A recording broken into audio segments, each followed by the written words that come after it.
Corporation, panchayat সবাইয়ের লড়াই, সংগ্রামী যৌথ মঞ্চ শেষ পর্যন্ত ঢোকবার পরেই এই রায় সুপ্রিম কোর্টের থেকে বেরিয়েছে এবং যে সমস্ত শিক্ষক কর্মচারী, অবসরপ্রাপ্ত কর্মচারী, বোর্ড কর্পোরেশন, পঞ্চায়েতের কর্মচারীরা আমাদের পাশে ছিলেন, আপনারা আমাদের পাশে থাকুন।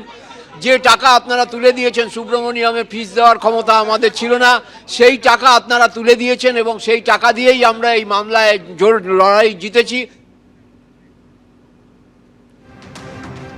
আইনজীবী করুণা নন্দী কি বলছেন একবার দেখব। On dearness allowance, because dearness allowance is that portion of salary that makes living possible in an economy that where there is inflation.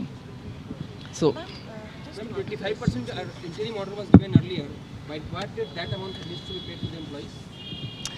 there will be no double payment. That 25% was not paid, and so therefore this will the entire thing will come together. And first installment needs to be paid by which date, ma'am? The details we will see when the entire judgment comes. But the employees have got what they wanted. Yes. So today it is a big win for the employees. Yes. Is there any timeline by when the state government have to pay the entire thing, or the DA going to be? The court has set a timeline. There is a lot of detail. The court has set a timeline. There is a lot of detail in the judgment.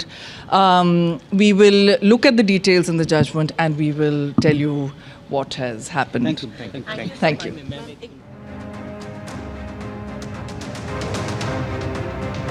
বিস্তারিত judgement সামনে এলেই জানা যাবে, এমনটাই আইনজীবী করুণা নন্দীর বক্তব্য আপনারা শুনলেন। আর ইতিমধ্যেই সুপ্রিম কোর্টের বড় ঘোষণা, বকেয়া ডিএ রাজ্য সরকারি কর্মচারীদের যা রয়েছে তার 25% 31শে মার্চের মধ্যে মিটিয়ে দিতে হবে এবং সেই সংক্রান্ত রিপোর্ট 15ই মের মধ্যে রাজ্য সরকারকে জমা দিতে হবে সুপ্রিম কোর্টে।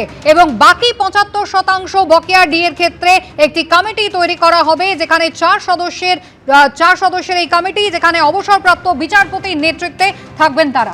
আইনজীবী ফেরদৌস শামীম কি বলছেন এই রায় সামনে আসার পর দেখুন।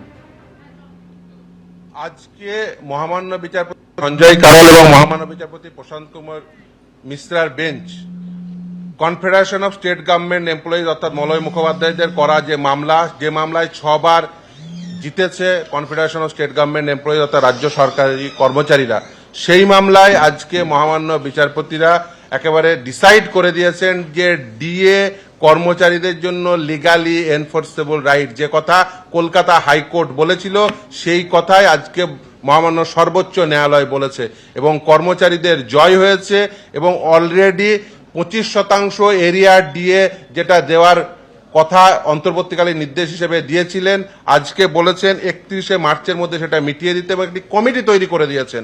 আলটিমেট মে মাসের মধ্যে সম্পূর্ণ এরিয়া ডিএ মিটিয়ে দিতে হবে।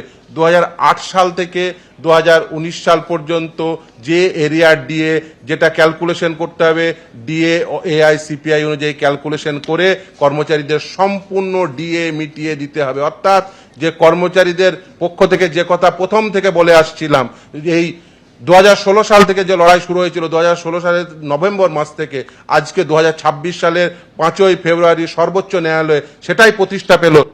একেবারে বড় নির্দেশ সর্বোচ্চ আদালতের। এবিপি আনন্দ, এগিয়ে থাকে, এগিয়ে রাখে।